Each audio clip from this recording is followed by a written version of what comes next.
Hello and welcome to The Found Cause. We have found our cause and serve the Lord Jesus Christ. I'm Michael, the man behind the machine, and to my physical right it is... Yeah, what a surprise. It's Sebastian. What am I? The curator? The curator. The curator, the bookkeeper, whatever we're calling ourselves these days. Yeah! Hi, Sebastian. Hello It's there. been a while since we showed up in person. I know, right? The mics are stabilized. Last episode, the mics were off. Man, it's hard to keep... underrated skills is making sure audio is like the same across many systems. I'm not very good at it, so apologies for last episode for some weird audio stuff. But we're here in person. I think it's better for audio that way. Mm-hmm. Also, cohesion. This is an episode that Sebastian inspired me because you're doing some sort of presentation for your church on this topic. Yes, on the history of the Assyrian church. That's in a couple of weeks, but the presentation is almost done. So, ready to roll. For those stalking Sebastian, he joined an Anglican body a year ago, something like that. Super enjoying it and making big waves as you usually do at churches. And they're letting you do some obscure teaching to the church on the Eastern histories of church, or whatever you call it. Yeah, not obscure. They figured it would be a good idea to have me present during the adult education.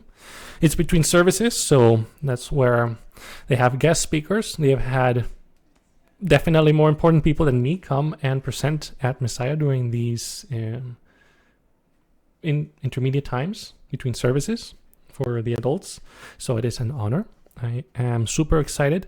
Not for me, because I know all this stuff. Who cares? I remember all these things as we've been going over before we start recording, but more so for the congregation, because the history of the Assyrian church is an aspect of church history that most people neglect.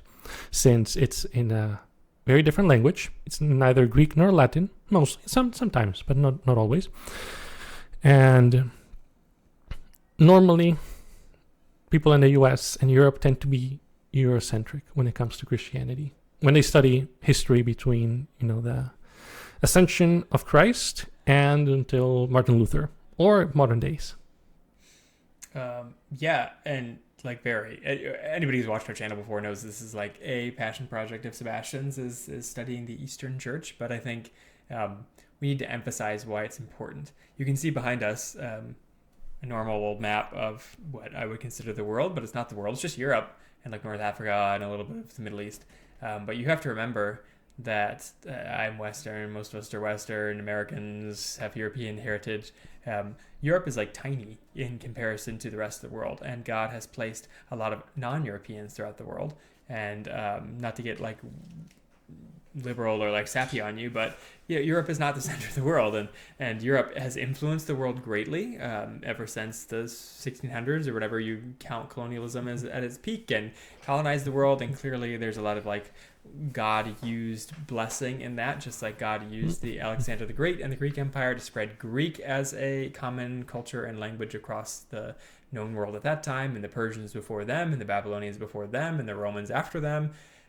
God uses large nations, whether they are righteous or not, to conquer the whole world for the sake of his glory and for the many faceted reasons he does that. So Europe is the Rome of our day in that like it conquered the known world, or all of the world.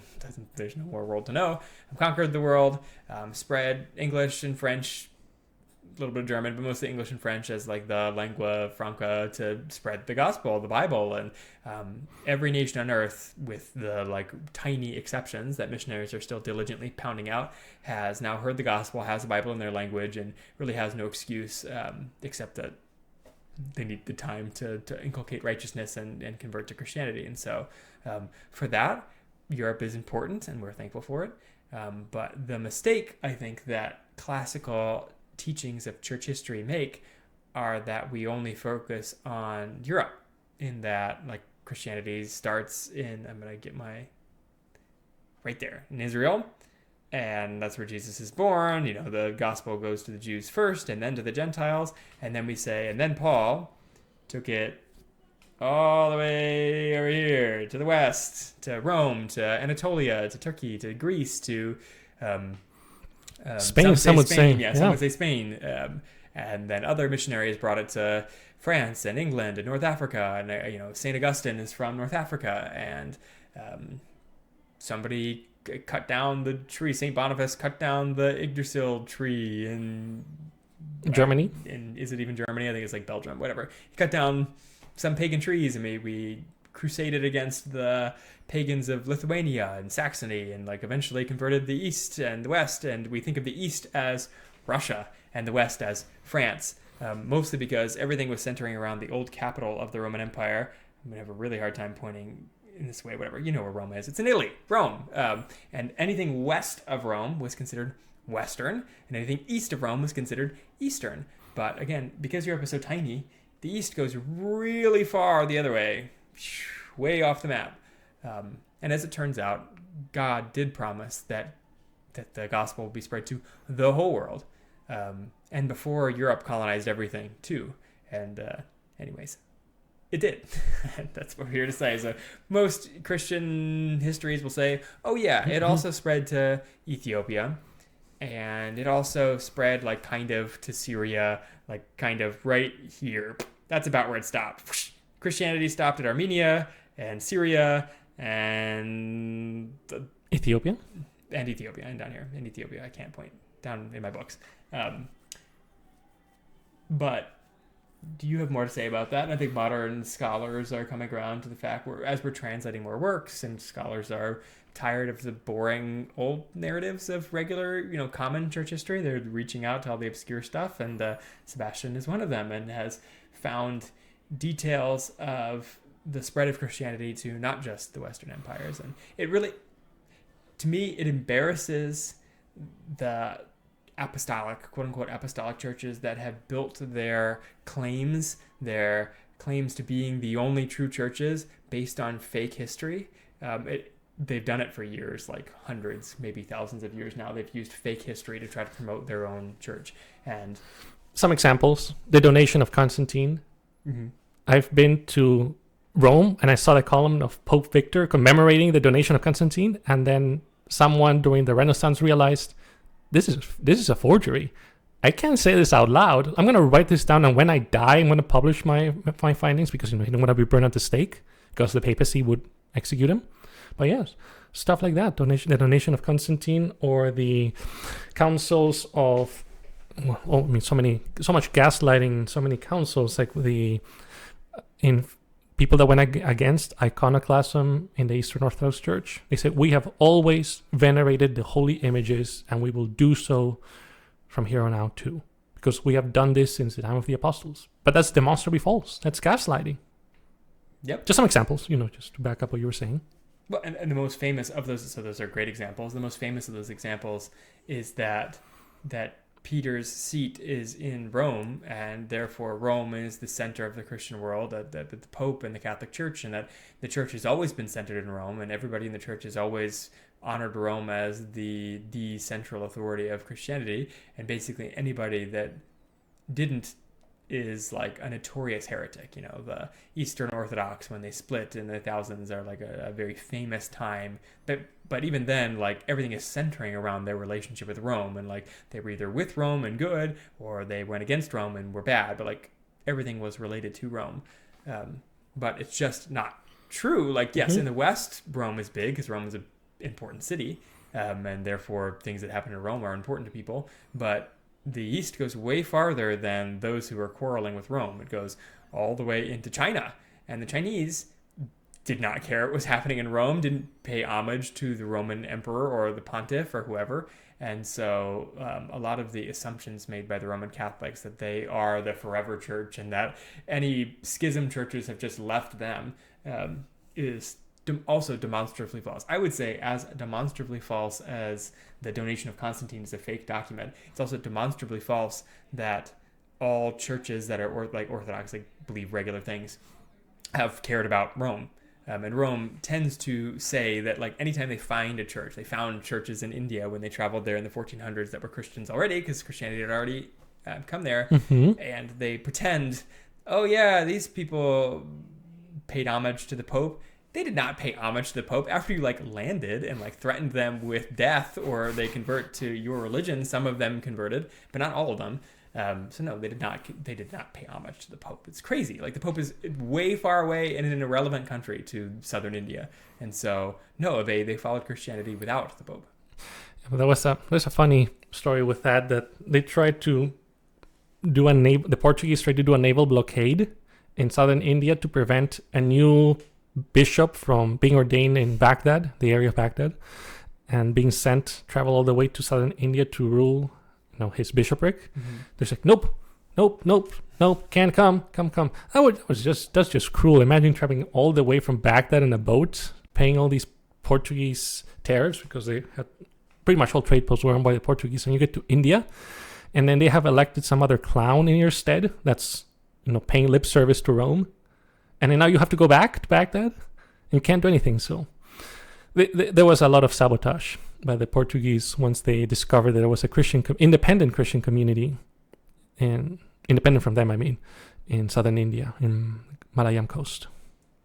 So I think it's so important for even your regular old layman Christians and grandmas and children out there to know that when you hear certain claims about Christianity that it basically is centered on the old Roman Empire, that is false. Yes, it's true in that there were Christians in the Roman Empire, and we are remnants of the Roman Empire. Like, we Westerners are remnants of that, so it's important to us as far as like our local history. And of course, we honor a lot of the brothers and sisters in Christ that have lived in this part of Christendom, but Christendom extends further than the West, and so we should take heed to remember that. And I think the most infuriating thing to me, now that I remember and have come with you on this journey about Eastern Christianity, is to know that Eastern Christianity is not right here.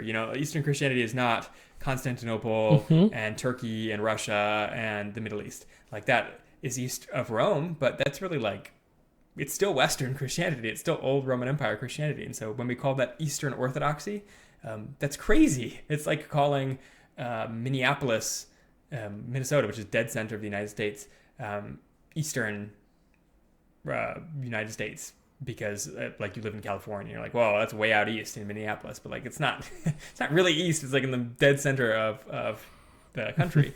And so in the same way, Eastern Orthodoxy is actually still like totally Western Orthodoxy. They had a whole different language that they used. People beyond the borders of the Roman Empire used Syriac mostly. And then what I find fascinating is how I find accommodating there were two local languages in Central Asia, what's now Uzbekistan, Samarkand. They use Sogdian. So even now you can find manuscripts in Sogdian, in Uyghur, in Mongolian, and then in China you find, of course, in Chinese. We'll talk about the Chinese stele if that comes up later on. If not, you can see the summary that I made a year or so ago on the history of the Assyrian Church of the East. And in India, they also had their own liturgies and texts. Unfortunately, those have not survived, probably because it's really humid, and even if you had papyrus, it probably rot. And it didn't help that the Portuguese found anything they did not approve of and just set on fire. So that did not help. And then you had also Christians from Arabia that were famous doctors. You have Isaac of Nineveh. You see even names like these, famous from Scripture. Once the Assyrian people were the arch enemies of the kingdom of Israel, they would become I would use this as an honor, the tools of God to spread His word across Asia. Yeah. And I think this fact is not just useful for like going, ha, Roman Catholics, like you aren't the only legit church out there, but it's more important than just talking with Roman Catholics or like history buffs. Mormon missionaries are one of the groups I think of that come and they say, like, basically everything that you do now, you Protestant, is because of Roman Catholics. And we know, that you're not Roman Catholics. We know that we all disagree with Roman Catholics. And so leave like the old traditions of Roman Catholicism that ossified and became like corrupt, and join this new church, the Mormon church, or whatever cult they're trying to promote. This is also a very common tactic of Jehovah's Witnesses, who had like an old Americana, like almost KKK style, join us because we're like the true blue Americans that aren't infected by Roman Catholicism. And so they point to like the Trinity and to salvation by faith alone and to like regular old Christian doctrine and say that is Roman Catholic corruption. You have to join our restored church that hasn't been corrupted by Rome. But when you know Eastern Orthodoxy, or beyond Eastern Orthodoxy, Eastern Christianity, that it is still Orthodox, that it still believes in the Trinity, it still believes in salvation by faith alone. You can not only correct true corruptions in Roman Catholicism or Eastern Orthodoxy, whatever other fake religions are out there, but you can also deny the Mormon missionary who comes to your door and says that everything normal Christian belief that you believe is just an import from Rome. You can point to the real Eastern Church, the ones out in India, the ones in Iran, the ones in the Central Steppe, the ones in China, and say, no, actually Christianity always believes in the Trinity. It's just you that's different here. Yep. When in Chinese, and Chinese is a very visual language, meaning you need to recognize and remember the symbols to know what the words mean when you write them, of course. And when they try to explain the Trinity, they did something that would be very strange in modern Chinese. So I've been going back then, the 3-1 God. I mean, to me, these people are going out of their way to explain that there's 3 Father, Son, Holy Spirit in the one God. So remember, these people, they were never influenced by the Roman Empire. They were outside of the Roman Empire. There was this whole council in Seleucia, for those who know, built by one of the generals of Alexander, Seleucus. More than they backed that, more or less, to, what would be the right word? Calm down the Persian emperor by telling him, we promise you we're not Roman spies.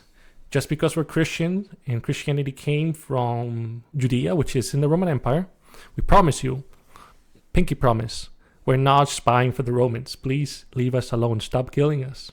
We have nothing to do with the Roman Empire. We're going to do our church their own way.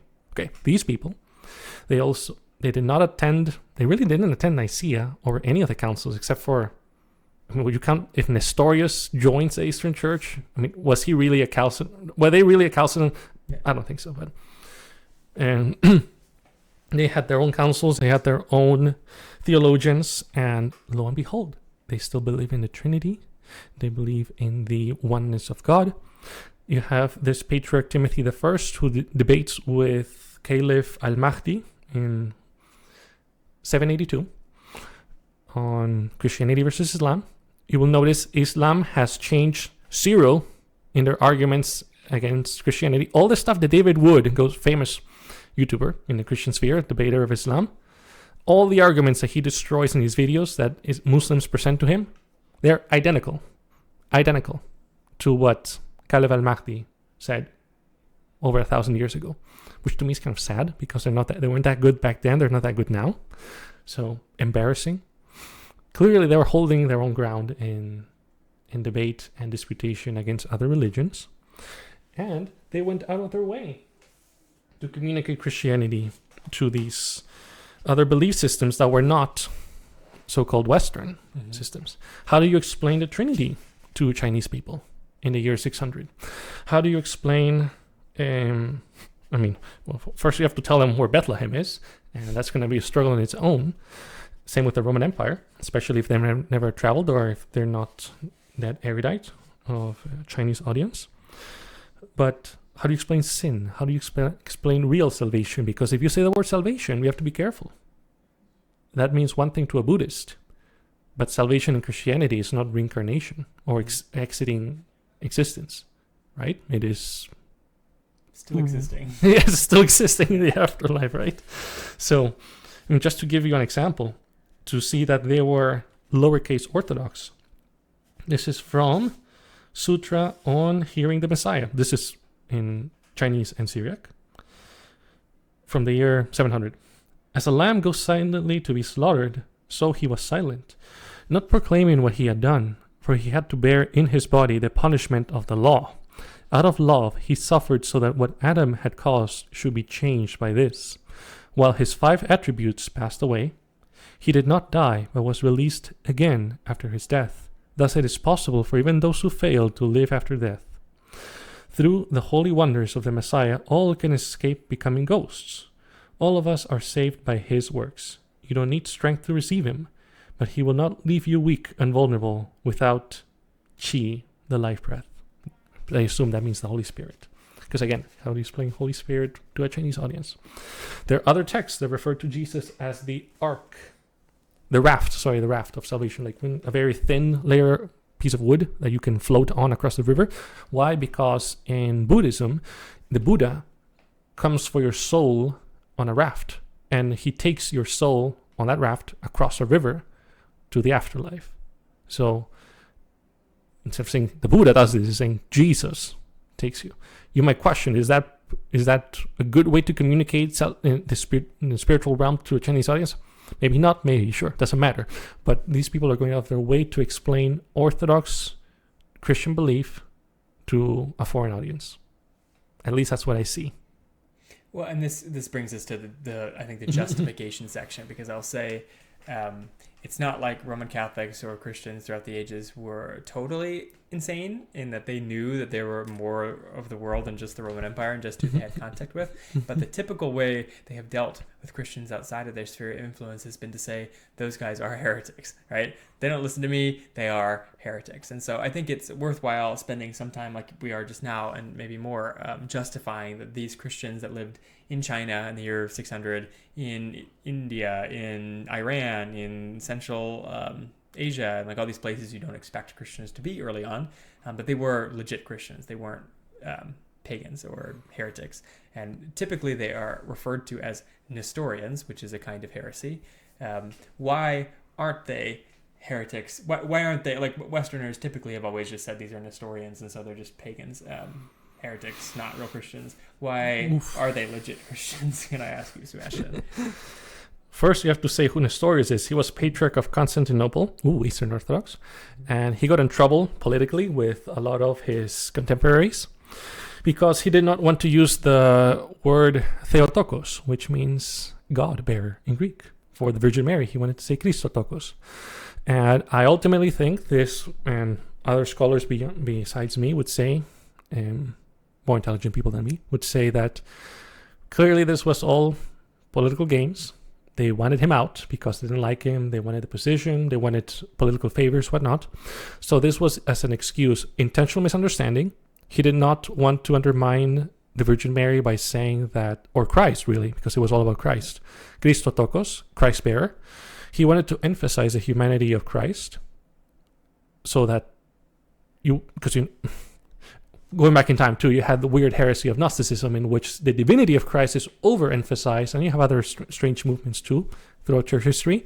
So I would say, based on his writings, his concern is he wants to emphasize, yes, God, Christ is God, he's also human. So this seemed like it was an excuse to, throw trash at Nestorius and get him out of his political office. A lot of politics in the church, unfortunately. He was kicked out. He went to the only place where he could be safe, which was outside of the Roman Empire. He was welcomed by the church at Seleucia, the Assyrian Church of the East. Which already existed. Yes, before Nestorius, thank you. Had their own theologians, had their own councils before Nestorius was even born. And they kind of just welcomed him. It wouldn't be for hundreds of years that there would be an attempt really to say, yes, we believe now that Christ has two natures that are very distinct from one another. And the more I read into this, it doesn't seem that they actually believe what the Orthodox or the Catholics called them out to be. They did not believe that Jesus was schizophrenic and had two competing natures inside of himself. I see, and this is people that are fluent in Syriac and Greek that have studied this deeply. That's why I wanted to make this accessible, because it's all very academic, so it's not easy for a regular person to get a hold of this information. That there is a use of different words in Greek versus Syriac, and that led to confusion. Throw in this mixture, different language differences, also political interest to get Nestorius out and trash his name and get rid of him completely. That's why the title Nestorians stuck. We have an in-depth episode on this, on the actual theology of Nestorianism. That is my summary of how the entire church's name was tarnished. Just, I would say, mainly from political reasons. Yeah, and it's mutually beneficial to both sides to identify the way they did, because just like the Romans wanted to call anybody not under their jurisdiction loser heretics, and therefore they came up with a heresy that they said the other people believed even if they didn't, the other people, so the Eastern Church, the truly Eastern Church, was also incentivized to disassociate themselves from Roman Christianity, in name at least. so that their overlords, the Persians or whoever was ruling them, wouldn't think that they were like a sleeper cell to allow the Romans to invade, which, these two nations warred against each other a lot, the Persians and the Romans. And so it was like a serious concern that you had this like minority Roman population that might rise up at any time to take over your towns or cities and give them over to Rome. And so it was very beneficial for Eastern Christians to start identifying themselves as something they knew the Romans disowned. So they'd say, oh yeah, we are Nestorians, and that's why you don't have to worry about us, Papa Caliph or whoever is ruling them. And so like Sebastian is saying, did they properly deny the divinity or humanity of Christ, like proper Nestorian like heresy? If you read in like the heretical book of Roman Catholicism or whatever, you'll see that it's identifying that Jesus was a man who was possessed by like the Christ as a person, and so that's like proper Nestorian heresy. No. None of these Christians made some like big deal about Jesus being possessed by the Holy Spirit in some way that's like non-orthodox. And so all the claims of heresy of calling them all Nestorians and therefore non-Christians is it's false. Yeah, which means if you do appreciate that these are real Christians and not just heretics and we don't care what their history is, you see like their spread. And maybe Sebastian, you can give like a 20,000 foot view of what happened on the other side of the world. Like, we know how Christianity spread in Europe. It spread from Paul to the Roman Empire, to all the reaches of the Roman Empire, to the lands beyond the Roman Empire in Europe, like Scandinavia and the Vikings and the Germans and the Lithuanians and the eastern countries like Russia. Like we know that narrative. We know about the rise of Islam and all that influence. But how did the East go? How did the other half of the world learn about Jesus? I would say mainly thanks to Bartholomew and Thomas, and of course their assistants, their other disciples. The apostles of yes. Christ. Okay. Yeah. Yep, exactly. So Thomas and his what's the other term? There's the 12 apostles and the disciples. Is that the word that's used for the other 40? I mean, yeah, the apostle. I think some of them would also be called apostles, like Paul calls himself an apostle. Perfect. Okay. They go to the city of Edessa. It used to be its own independent kingdom, the first kingdom to be converted to Christianity in the year 150. They're finally, turning to Christianity, but Christianity spreads, of course, under the life of Thomas, who died before they officially convert, and then travels to the island of Socotra. Socotra, for those who don't know where that is, it's an island off the coast of Yemen. They were Christian for more than 1,000 years. Even after Islam took over the entirety of Arabia, they were just this Christian holdout. The tradition goes that it is the Apostle Thomas or one of his assistants, one of the disciples, that helped Christianity get there, because they've been Christians for a very, very long time. And then he famously travels to India because he got a vision from Jesus, according to the Acts of Thomas, to preach to the Indian people. Why India? The world was more connected in ancient times than people might suspect. They were merchants traveling back and forth between the Roman Empire and India all the time. You gotta get those spices somehow. Everyone likes spices. Mm-hmm. So got their spices and rubies from India, and then they got gold and clay goods, finished goods from the Roman Empire back over to India. Mm-hmm. So a lot of trade. So it was easy to sail from a port of Egypt down south through the Arabian Peninsula all the way then to India, and he does. The oldest church in the world is in southern India to date, so there's something clearly going on. If there's a church that was founded around the year 100, if not earlier, that says that Christians got there pretty early, so adding credence to the story of Thomas. What really convinces me that most of the story is true, of course, there's hagiography, like wonders happen. Everyone loves to embellish this, but what seals the deal for me is that the story, Acts of Thomas, mentions this king in the city of Taxila, which is modern day Pakistan, more or less, Gundofares. For a long time, atheist scholars, especially those German people in the 1800s, strange people, thought that this was all fiction made up because, Christians love to make up things like the Hittite Empire or the Babylonians. Clearly, well, that's fake, right? Yeah, that's Except fake, yeah. Not, because you actually found Babylon. Hittites. And the Hittites, Hattusa. Well, lo and behold, coins were found with inscribed under the king's name Gondophares in the area of Taxila, proving that he was an actual person. Right, which makes, considering it's kind of an obscure fact that even modern-ish scholars didn't know about, proves that this is probably at least a plausible history, if not true history. Yes, and then going forward in time, by the before the arrival of Islam, I'm blanking right now on the dates. I should probably memorize these things from my presentation, but I have them written down somewhere. The White Huns, the Hephthalites, and the Kushans before them, they are steppe people, probably Turk/Mongolic in origin, settled what's modern-day Afghanistan, Bactria, and they're competing for territory with the Persian Empire, the Sasanians at this time. This is the 300s. They had asked for a bishop out of the blue. They sent emissaries to Seleucia, asking for a bishop to be anointed for the White Huns in let's just call it in Kabul. Well, of course, it wasn't Kabul, but it's a city nearby. And they're shocked. Why? How? How could this be? Who are you people? How are you Christian? My suspicion is that there was still a presence of Indian Christians that had been remaining there and then somehow evangelized to the White Huns once they are settled down in West Afghanistan. Okay, so you have India's evangelized, Pakistan area, obviously small pockets, not the entire country. Please don't get that impression. Afghanistan is interesting. I would say that a plurality of people were converted because it was divided between Buddhism, paganism, and Christianity. I would say out of the three and other smaller sects, Christianity would have been technically the majority, a third, but still a majority. So that's fascinating. And then you have the entirety of Mesopotamia as fertile Christian grounds. Mm-hmm. You have the ancient cities of Ur, Kashgar, Seleucia, Ctesiphon. What else is there? Kirkuk, Erbil. I'm just name dropping places. If that means anything to anybody. All the Middle East, Iraq, yes. and Arabia, yes. And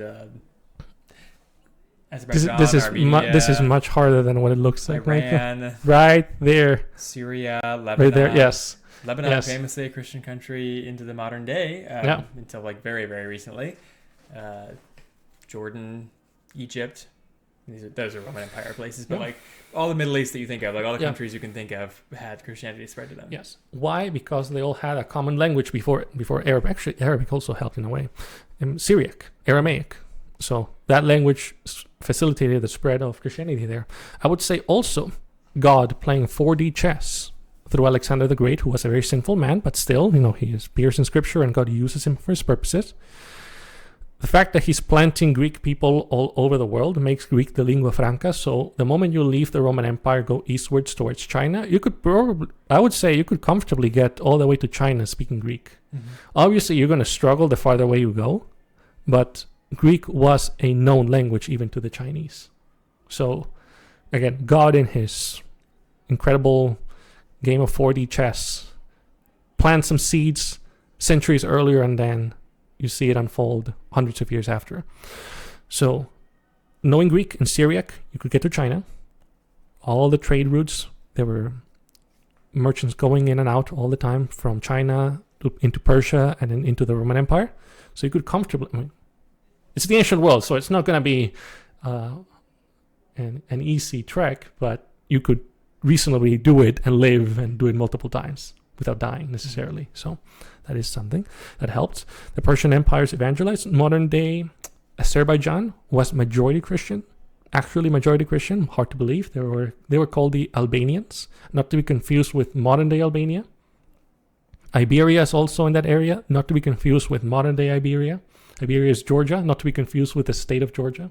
So the country, Georgia. Double names. Yeah, a lot of confusion. Yeah, majority Christian. And what's Tabaristan? I think that's what's called nowadays in Iran. The southern part of the Caspian Sea was also majority Christian, thanks to all that trade. So you have bishops from the Church of the East coming in to what's now Baghdad to elect patriarchs, because these are majority Christian areas. You have southern Iran being majority Christian. You have parts of Oman and Qatar. Three famous theologians from the Church of the East. Isaac of Nineveh comes from Beth Qatraye, house of Qatar. Like, you have Bethlehem, house of bread, or the land of bread. You have Beth Qatraye, the land, the house of Qatar. You have Dad Ishu. Ishu is Jesus. Dad means to give. So Jesus giving, like Theodore, I suppose. Uh-huh.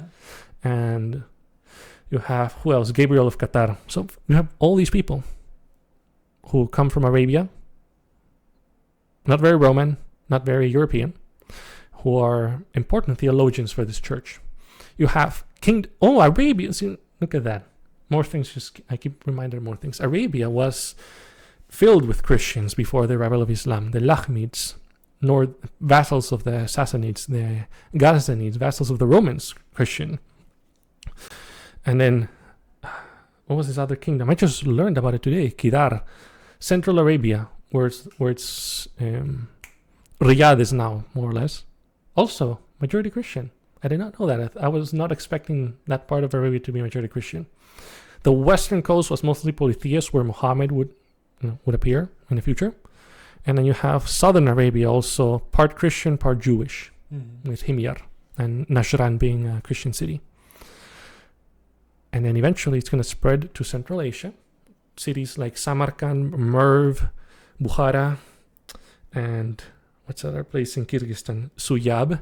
A lot of tombstones in Suyab. It's pretty fascinating, all these tombstones in Sogdian, Aramaic, and Mongolian. It'll spread to Mongolia. The family of Genghis Khan was Christian. I don't think he was a very Christian man himself, considering all the horrible, atrocious things that he did. But hey, there were Christian kings that did just as horrible things. So fair enough, yeah. Never know. But actually, to that point, he did claim to be Nestorian, which is like a little known fact because one of his wives was Nestorian. And He like pseudo converts again. How converted was he? I don't know.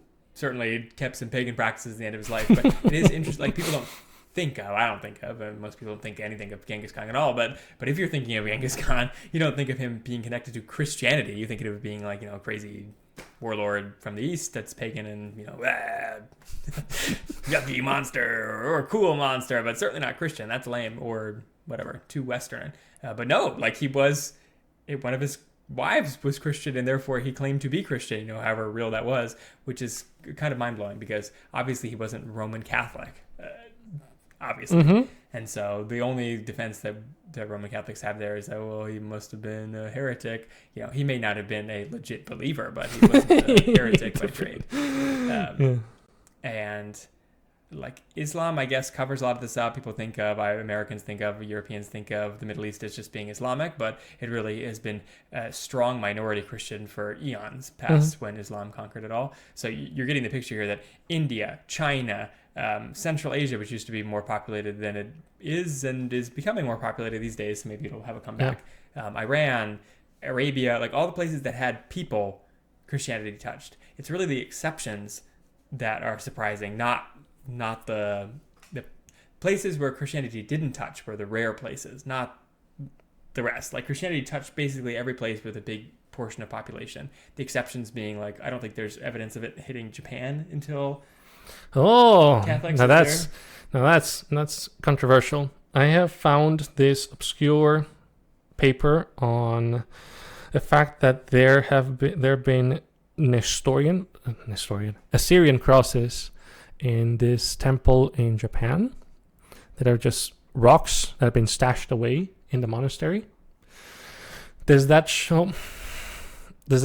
prove anything? I mean, hard to say now, but it is odd that an Assyrian cross will be found in a temple at a Buddhist temple in Japan. There is proof that there were Assyrian Christians in what's now North Korea. So Korea. Yeah, modern Korea. And is it plausible that an Nestorian Christian came from China in an embassy to Japan and then just left some cool carving at a temple in Japan and then left and then never came back? Possibly. Or was there a small community, maybe a few hundred people in Japan that established a Christian community there? Hard to say. There's such limited information that it cannot be confirmed. Yes, I would say for sure, yes, the Catholics introduced Christianity to Japan, but just so you know that there are papers out there that say that, there are crosses that have been found in scattered temples in Japan. And I think part of the thing that's hard about this history is that both China and Korea and Japan, a lot of these countries have had like hard, relatively modern hatreds of Christianity, and like part of becoming nationalistic and like all the things that happened in the 1800s or earlier. Japan being one of those countries that had a very, very specifically pointed anti-Christian regime for hundreds of years. They would very much not like Christian symbolism in their temples or any history of Christianity being in Japan. And so they paint Christianity as a very foreign thing that's come from abroad, from Europe, and therefore isn't Japanese. And so things that would evidence Christianity being in Japan earlier, being in Korea earlier, being in China earlier are hard to find because they were intentionally suppressed. But there are some things you're saying in Japan. There's definitely things in China. China has a very interesting relationship with Christianity because it pops up way more than you'd think.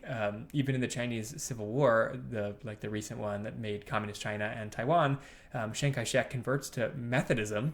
You don't think of that, but he converted to Methodism, and prior to all of that in the Qing Empire, the one that happened before communist China and Taiwan as well, also had a major Christian uprising of like a weird cult, like a Mormon-esque cult that went around attacking things, and it's part of the reason why China suddenly had like a very anti-Christian bias because of this cult.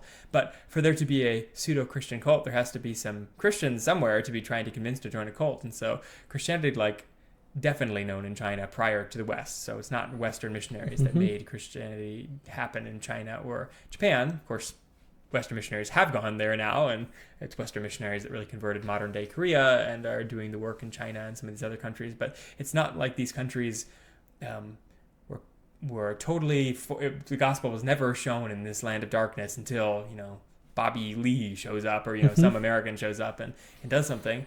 I think often like missionary groups that are preaching to Iran act like these are Muslims that have never heard about Jesus at all, and we come in and we're like, have you ever seen a Bible? And they go, whoa, and then they have a dream of Jesus. But Jesus, first of all, is present in Islam, so they're aware of Jesus. And then two, these places have had Christians for hundreds, thousands, since the dawn of Christianity, they've had Christians. And so it really isn't a foreign religion to Iran, as much as the Iranian regime hates Christianity because they're super Islamic, so of course they're gonna poo-poo Christianity, but Christianity's been around in Iran longer than it has in England. So Japan is maybe an exception. Southeast Asia is maybe an exception. I don't know if you know much about Southeast Asia. Yes. Lore. Yes. Supposedly, it's not been identified, but one of the metropolitan. Don't get mad at me, but there's the patriarch, metropolitan, bishop, obviously some stuff in between, and then priest, deacon, and layperson. Okay, there's many more, I get it, but for the sake of this video, this is a summary. There's a metropolitanate that's been identified with the island of Java, Indonesia, from the Church of the East. So it could have been it could have been Borneo, it could have been Sumatra, but Indonesia. Who was it? I believe it was one of the Portuguese explorers. It wasn't Vasco da Gama, it was someone else, that noted that the kingdom of Mon, which is, what's that? Modern day Burma, Myanmar, had an elite squadron of Christian mercenaries as his bodyguard. Where they actually, that's it. That's the only mention of some Christians in what's modern day Myanmar. But this would have been 1400s, 1500s. Did they ever before? I have no idea. I don't know enough about that part of the world, but there's some evidence there. Patriarch Timothy, the most prolific, intelligent, John Calvin before John Calvin, patriarch, famous debater, James White before James White. He consecrated in one of his random, quote unquote, emails that we have found of him, one of his random letters, just regular correspondence, he casually mentions that, we're preparing to anoint another bishop for Beth Tuptaye. Tuptaye is Tibet. So, would that mean Lhasa? I don't know. What I do know is that, and this information is really hard to find, one of the Tibetan kingdoms before they unified into one giant Tibetan theocracy, it's spelled Guge. I don't know if it's pronounced Guge or something else in Tibetan. Sorry, Tibetans. I have no idea how that's pronounced. We're going to call it Guge because it sounds funny. And that's probably how some Americans would say it. say Gush, the king there converted to Catholicism in the mid 1500s, early 1600s. That didn't last long because the Buddhist monks got really upset by that, as you can imagine. So they threw off the royal family off a cliff from the royal palace. But clearly, there were some inroads. And even before that, 700 years before those poor people are thrown off a mountain, the Assyrian church is anointing a metropolitan, meaning there's thousands upon thousands of people. You don't just anoint a metropolitan when there's 5 people in that country. It takes a lot of money, to do these, and logistics to send someone important over there. So there's already a Christian community in Tibet. There's been crosses that have been found in what's modern the Kashmir, Ladakh. So that ancient kingdom of Ladakh had Christian stones there. That's all that's been found from that part of the world so far. So I guess probably none of these places are actually exceptions. Like clearly they've gone through bouts of like having Christianity or not, but like Christianity did reach these places. The farthest places you can think of, again, the New World is a major exception. We don't have any evidence of Christianity in the New World, but it's kind of a major Mormons would dispute that. Yeah, Mormons would dispute that, but yeah, we don't. And so there's one place Europe did bring the light of the gospel to, was the New World. West Africa is a place I don't know of evidence, but again, it's another like obscure, very shrouded in the shroud of history because of how undeveloped that region of the world is. We just don't have much architecture to discuss on like whether Christians really made it to West Africa. Also a very Muslim influenced place, so another thing that might suppress that.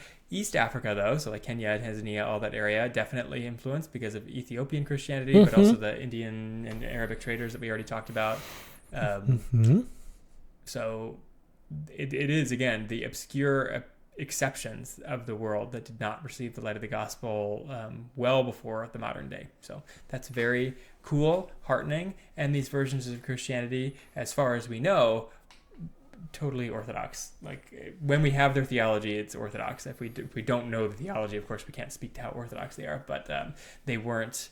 It's not like Christianity was secretly, as many would like it to be, Mormon, or secretly Jehovah's Witness, or secretly some other Gnostic or like New Age or whatever. Like that's not what Christianity was when it spread out. And this is just like Bible translation, and the veracity of the Bible that you hold in your hands today is benefited from having a ton of people attempt to translate it in totally separate places and all be translating very, very similar words.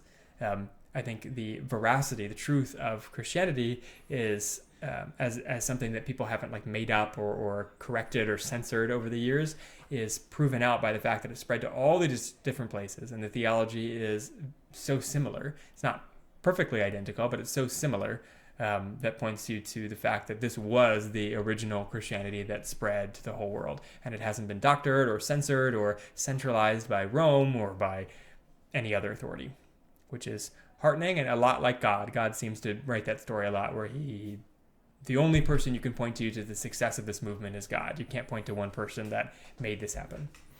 And I was so encouraged when I dig through all these PhD papers and deprive PhD students of the resources on Amazon. Oh, it's actually pretty funny because there's probably 1 or 2 books left in existence on Amazon, and I take them. So it is encouraging to see in Mongolia. Oh my goodness.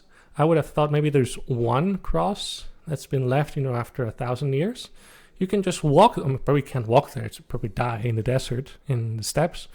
But you could just drive up there and you'll see tombs, mounds protruding out of the ground. And in there are Christian princes, kings, and princesses buried there with very obvious Christian symbols, like the Assyrian cross, and with, funny enough, a swastika in the middle. They were not Nazis. There were no Nazis in Mongolia in the 1200s. That just means blessing in Buddhism. So they're just saying the cross will bless you. Do not be confused. It is not the German Iron Cross. But anyway, you find these everywhere in the steppes of Mongolia. You can go there right now. So that was incredible. And then with all the construction that's going on now in China, they keep finding stuff accidentally, like how you see in the news in Israel or Italy. we just stumbled upon this ancient church, this mosaic on the ground, as we're trying to build a new road or construct a new sewage system. Found like in Israel, they found the oldest Christian mosaic that you saw, and that they took over they brought over to Washington D.C. Stuff like that. They find Christian tombs in Chinese cities in Xi'an, Beijing, Chengdu, and other parts where you wouldn't expect Christianity to have spread, even based on what you can read from contemporary sources of the 600s to 800s. You find a lot of stuff. Central Asia too. It is incredible. It is not easily accessible, so you have to really dig through this. So that's my goal, making it that everyone, a grandma and a child, can access this. So we've been hammering home that some of the important lessons we can learn here is that God is greater than we expect. He's certainly greater than just having pushed into Europe, pushed all over the world as promised. And so a lot of the lies that are structured around that, whether they're Roman Catholic promoting it or Mormons or Jehovah's Witnesses or other groups trying to pervert it. And or atheists that say that it was the Roman Empire that doctored the Christian beliefs. Or atheists or any other movement that says the only thing that spread Christianity was force and crusade and violence and the overwhelming suppression and oppressive regime of the Roman Empire. Clearly, Christianity spread everywhere without the need for an oppressive regime of the Holy Roman Empire. And I'm getting ahead of myself here. So that's a lesson to learn from all this. I think another lesson to me is that the normal course of Christianity spreading has not been that it is the state religion. And I think that's the lesson that I learned from the Eastern Church when you tell it about me, because it became the state religion in the West and then kind of remained the state religion throughout all the like different splinters of the Roman Empire. You know, it was the official religion of most of the countries of Europe for hundreds of years. Still is in some. But normally the way God chose to spread his church was not through it being the state church. And really one of the fallacies of historians, of Western historians, when examining other countries and deciding if they're Christian or not was to look at their state church. And if their state church was Christian, that was a Christian country. And if they weren't, if it wasn't, then that country had zero Christians. And so that's why we only recognize like Ethiopia and Armenia as other Christian churches, and then it stops there because those are the only ones that had their state religion be Christianity, or like relevant ones that we would recognize that had their state religion be Christianity. But as Sebastian is pointing out, occasionally like China or Mongolia or some other state would have its state religion be Christianity, and we don't think about that as being associated with them. But also, generally, these were minority big minorities, but minorities in the countries they were. They were ruled by Muslims or Buddhists or Confucians or whatever other religions there were, Tengriism. And that's the way God had Christianity live in the East, was being a minority in Iran, in Arabia, in China, in Central Asia, in India. And so if we are ever threatened to be a minority in the West, I think we need to realize that that is a story that God writes often. And so although there are so many benefits to being majority, and there's lots to say about not like purposefully making yourself a minority, we shouldn't be freaked out by being a minority in the West, because that's the normal story God writes. And who's to say that God won't, in his infinite wisdom, make the West look a lot like the East did for thousands of years, and suddenly make the East look like the West did, for the sake of humility of the West. And that it could be that atheism and all these other like pseudo new religions take over the West, and Christians end up being the minority in France and England and the United States and Mexico and wherever else for the next 200 years. And instead, the East is the one that has its state religion and like majority Christian stuff furthering society and plowing ahead. You never know, right? Like that could be the fate for Africa that has been so long downtrodden and looked down upon. Could be the next like center of commerce and world happenings, and we in America and in Europe might be the backwards countries. You really don't know what kind of stories God will be writing. That's what he did with Europe. Europe used to be a backwards place, and until it wasn't, right, by the hand of God. And so I think we can learn something from the Church of the East and the fact that they were minority for so long. Indeed. And when I'm talking about it, when I go over their decline, Merv, one of the largest city on the planet, over 1 million people, when Paris had 20,000 people to its name. Again, this is the Kingdom of France, one of the most centralized, powerful kingdoms in Europe. This is year 1200s. No, sorry, 1300, late 1300s, what am I saying? And London had 50,000 people to its name. Merv had a place probably none of you know where it is. I mean, now you're going to want to know where it is. Had 1 million people. When Tamerlane, an Uzbek warlord, came in, he massacred anyone and anything that moved that he didn't like. From 1 million people, there were only 38 that were left alive, standing, and probably they were beat up too. They were probably not healthy afterwards. So that led to the eventual decline of the church, absolute extermination by this one mini antichrist, I would say. And because he really went out after Christians and non-Sunni Muslims, but he really had it for Christians and the Assyrian people too. So it had the largest city on the planet with a large Christian population, and now it's completely gone. So God can act as he wishes. He acts in ways that are not predictable to us. So we should be cautious in being prideful. Yes, we are the center of the world. We are the most important. We are a true Christendom. Hold your horses. There are other places in the planet that have been that, and in God's will, he has chosen to humble these places. Yeah, I think that was when we first started talking about this. My biggest challenge in considering these Christians legitimate was their utter failure, right? Like, if they were legitimate Christians, why didn't they take over the countries they were in? Why did God wipe them out? Why were they, by the time missionaries from the West ended up going there, Christianity wasn't really a big thing? Well, one, sometimes that's false. Maybe sometimes Christianity was a big thing and we just didn't recognize it when we went there. Or we didn't know, or we don't remember that it was a big thing when we did start missionary programs there. But two, if it is the case that the Christians really were wiped out by the time Christians showed up again,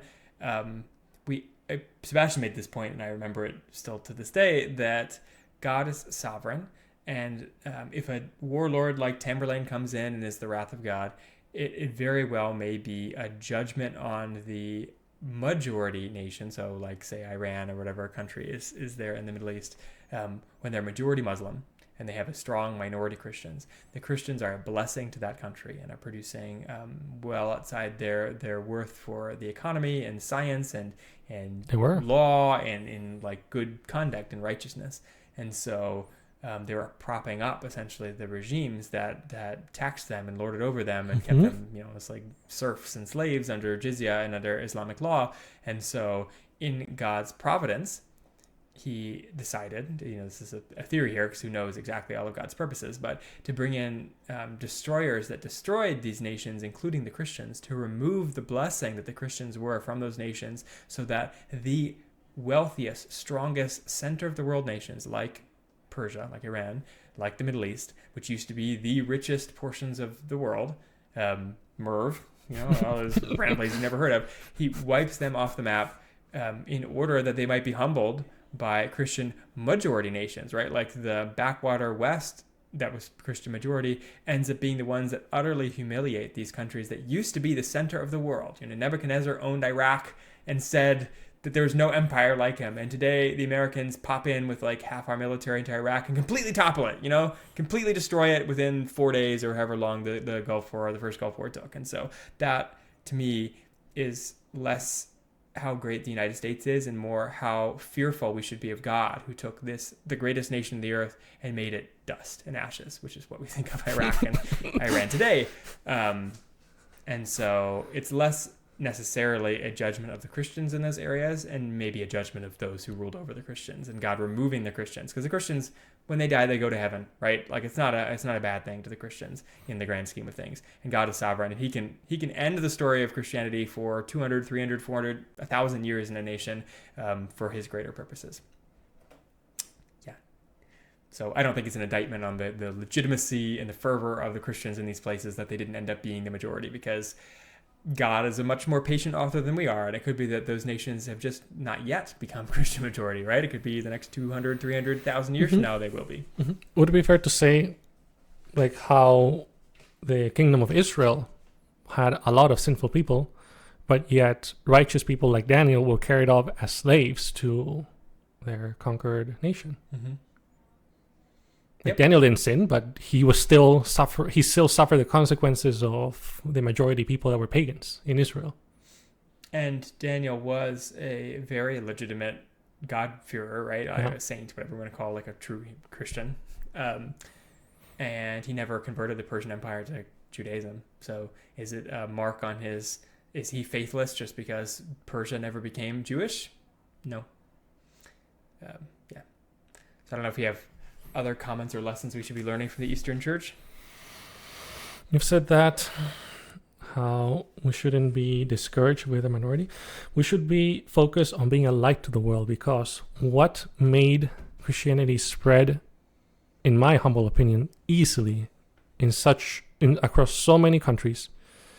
Because it's one thing to convert one nation, the Roman Empire, spread within, because you know the language, you know the customs, you can take a boat from Ephesus, you can sail to Spain. Same country, more or less safe, more or less easy. How could they have spread all the way to China? It is because they made themselves the light of the world. Nestorians, Assyrians, were famous for being the best doctors in Asia and the best scribes. Yeah, I have gave some examples in the other video going specifically about the history of the Assyrian church. Like the Bukhtishu family for 500 years, I think. Even before the Muslim conquest and afterwards, they were still one of the most famous families of doctors. You know, there was the family trade was being a physician. That's how they lived. That's how they became famous. That's how, despite the jizya and all the oppression from Islam, which wiped out Zoroastrianism, there's pretty much no Zoroastrians these days. Just a couple. There's some left, but you know what I mean. They became a price commodity. So, going to China, they notice that these people are very intelligent. They are very skilled, very competent. We should keep them around. And it is that, I would say, dedication to excel that opened doors for them to present the gospel to the Emperor of China in the year 600. For Alopen to show up and be welcomed at the border of China by an emissary and then being royally escorted to the capital. Same goes for the caliphs. You know, the caliphs sought out the Christian physicians because of how prestigious they were. Same with Arabian kings that were pagan. They loved to have their monasteries near their cities because, what if I get sick? It would be cool to have a doctor. And sometimes they did convert. Like there were some Persian. I was showing you this anthology, the martyrdom of Anahid. It was a woman, Anahid, and she was the daughter of a Persian noble who was Zoroastrian, a Mobid priest, so noble priest. And even with her death, the family ends up converting. So, and you have other stories like that Mobed's priests convert because of the dignity and the living out the gospel of those Christians. So I would say that's what we should take away. That's really what converts people, when you live out what you say you believe in. Amen. And testament to working well is if you work for the Lord, even if times are hard. And testament that bad times don't necessarily mean bad times for you. You know, like bad time. When Islam took over, it was bad times, and it was bad times even for the Christians. But like you said, other beliefs could not withstand the oppression of Islam, but Christianity did, because Christianity is the truth, and Zoroastrianism or whatever other things there are did not and could not. And so it's a call to us today too, when we find ourselves under oppression or a cultural minority or whatever else, to stand firm like our ancestors did, but also like our brothers and sisters in Christ did, who aren't related to us at all, except for, Noah and Adam and Eve, right? Far away in different cultures. We are united in the culture of being sons and daughters of God, which is why we found our cause. Unless you have anything else to say. We found our cause in serving the Lord Jesus Christ. Thanks for listening to this episode. It's one of our passion projects. I've been Michael, the man behind the machine, and to my right has been Sebastian, the curator. If you want to see the rest of our episodes, you got to go to Spotify or iTunes, where we have a ton of them, 260, 70 plus. We have several episodes on this exact topic, 2.5 hour, 3 hour series. If you really want to get into like the specific interesting facts and histories, another episode on this. I know we've talked about this topic a lot, but also response videos to random people, Mormons, Jehovah's Witnesses, Neo-pagans was the latest one, Hindus, Muslims, anybody we've really shouted out, we've probably done a video about. So comment something mean in the comments, tell us something controversial so we too can enjoy ourselves, or give us something encouraging if you want to be encouraging. Thanks for listening. Until next time we talk about something completely different, I promise. Bye. Bye.